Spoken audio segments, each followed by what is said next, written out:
Os livros de Esdras e Neemias. Na maioria das Bíblias modernas, esses livros são separados, mas essa divisão aconteceu muito tempo depois de terem sido escritos. Originalmente foi um trabalho só, escrito por um único autor. A história se passa depois que os babilônios destruíram Jerusalém e o seu templo e levaram muitas pessoas para o exílio. E a história desse livro começa cerca de 50 anos depois e conta o retorno de alguns israelitas a Jerusalém, e o que aconteceu quando eles reconstruíram a cidade e as suas vidas lá. Especificamente, o livro se concentra em 3 líderes-chave que guiaram os esforços de reconstrução. Você tem Zorobabel, depois Esdras e depois Neemias. E o conceito do livro se concentra nos esforços de cada líder.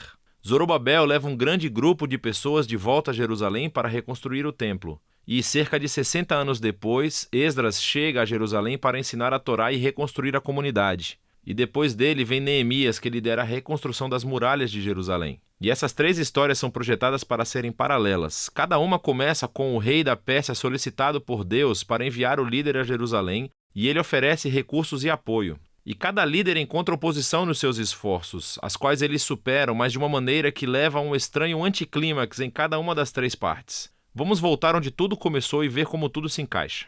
Assim, a história começa com um decreto de Ciro, rei da Pérsia, e ele é movido por Deus para permitir que os exilados retornem a Jerusalém e reconstruam o templo. E o autor diz que isso cumpre uma promessa feita pelo profeta Jeremias de que os exilados um dia retornariam a Jerusalém. Agora, esse cumprimento deve aumentar nossas esperanças em muitas outras promessas proféticas que indicam que o exílio não era o fim da história. Temos esperança para o futuro rei messiânico da linhagem de Davi. Temos esperança de um templo reconstruído onde a presença de Deus habitará com seu povo. Esperança de que o reino de Deus venha sobre todas as nações da terra e traga sua bênção, assim como ele prometeu a Abraão. E assim, é com todas essas esperanças em mente que lemos a história de Zorobabel. Seu nome significa plantado na Babilônia. Ele representa a geração nascida na Babilônia em cativeiro e lidera uma onda de israelitas que estão retornando a Jerusalém. Depois que eles se estabelecem por lá, eles reconstroem o altar para oferecer sacrifícios e depois o próprio templo. A cerimônia de fundação e depois a dedicação final do templo são momentos-chave. As histórias passadas do tabernáculo e a dedicação do templo devem estar em nossas mentes. É quando a nuvem de fogo da presença de Deus deve descer. Ele está entre o seu povo, e isso não acontece. E assim, enquanto pessoas estavam felizes com esse novo templo, os anciãos que tinham visto o templo anterior de Salomão clamam em pesar. Não é nada como o passado glorioso que tiveram, ou as suas esperanças para o futuro. E é aqui que temos a primeira história de oposição, e é muito estranho. Assim, os netos dos israelitas que não foram levados para o exílio tinham estado vivendo em Jerusalém o tempo todo, e vêm para oferecer ajuda na reconstrução do templo. E Zorobabel recusa. Ele diz: vocês não fazem parte do nosso templo. E isso, claro, gera um conflito que Zorobabel supera. Mas é muito estranho porque os profetas previram que as tribos de Israel se reuniriam juntamente com todas as nações para participar da adoração do Deus de Israel quando o reino finalmente chegasse. Então esse é um momento anticlimático, para dizer o mínimo.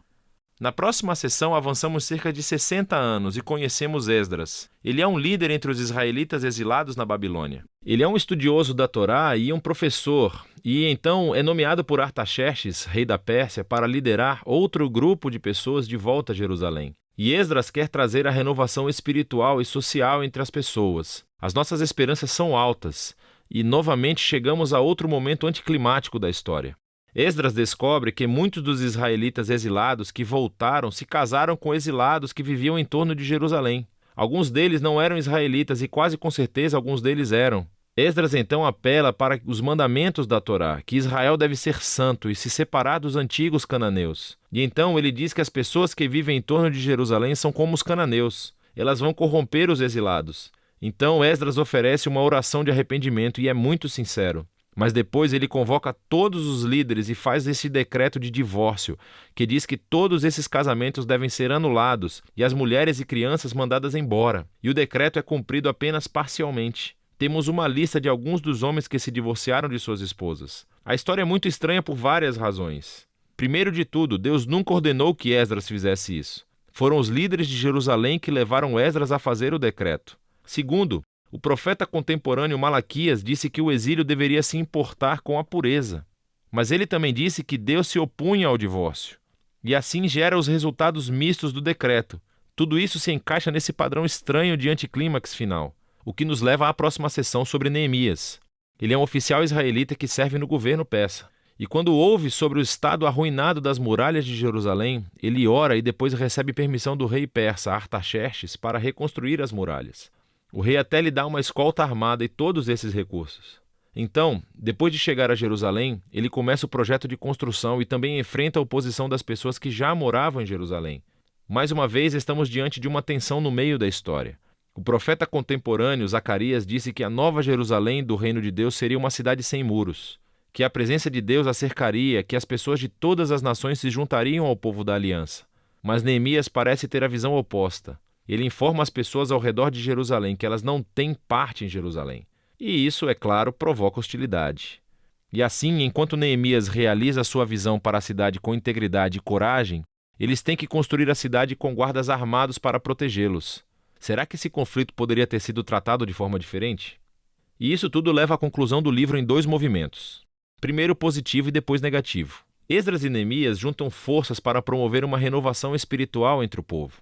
Eles reúnem todos os exilados em um festival durante 7 dias, onde leem e ensinam a Torá a todas as pessoas. E depois eles comemoram a antiga festa dos tabernáculos, para lembrar a fidelidade de Deus desde o êxodo e as jornadas no deserto. Então, eles oferecem uma confissão dos seus pecados, prometem renovar a aliança e seguir todos os mandamentos da Torá. E terminam com uma grande comemoração sobre o templo, as muralhas de Jerusalém. E estamos pensando que este até poderia ser o ponto da virada, mas não é. O livro termina em um grande infortúnio. Neemias caminha pela cidade e descobre que o povo não cumpriu seus votos da aliança. Assim, o trabalho de Zorobabel é desfeito e ele descobre que o templo está sendo negligenciado e ocupado por pessoas não qualificadas. Ele então descobre que o trabalho de Esdras está sendo comprometido. Ele encontra todos transgredindo a Torá. As pessoas estão trabalhando no sábado. E isso afeta até mesmo seu próprio trabalho nas muralhas, porque as pessoas estão montando mercados ao redor dos muros de Jerusalém e trabalhando no sábado. Então Neemias fica furioso. Ele bate nas pessoas, arranca os seus cabelos e grita: obedeçam aos mandamentos da Torá. E as suas últimas palavras são uma oração para que Deus se lembre dele, que pelo menos ele tentou. E o livro termina. Quero dizer, é muito estranho, mas estamos preparados para isso, certo? Esses momentos anticlimáticos foram entrelaçados intencionalmente no conceito do livro. E assim levanta-se a questão: o que esse livro contribui para o enredo da Bíblia? Bem, lembre-se, o livro começou aumentando as nossas esperanças nas promessas proféticas sobre o Messias, o templo, o reino de Deus. Mas nada disso acontece. Então, mesmo que Israel esteja de volta na sua terra, o seu estado espiritual parece inalterado desde antes do exílio. E apesar de Esdras e Neemias fazerem o seu melhor, as suas reformas políticas e sociais entre as pessoas não abordam as questões centrais de seus corações. Então, esse livro está apontando a mesma necessidade destacada pelos profetas Jeremias e Ezequiel, que o povo de Deus precisa é uma transformação holística dos seus corações, se eles algum dia vão amar a Deus e obedecer ao seu Deus. E assim o livro termina de uma forma deprimente, mas obriga você a continuar lendo os livros proféticos para descobrir o que Deus vai fazer para cumprir as suas promessas da grande aliança. Mas por enquanto, esse é o livro de Esdras e Neemias.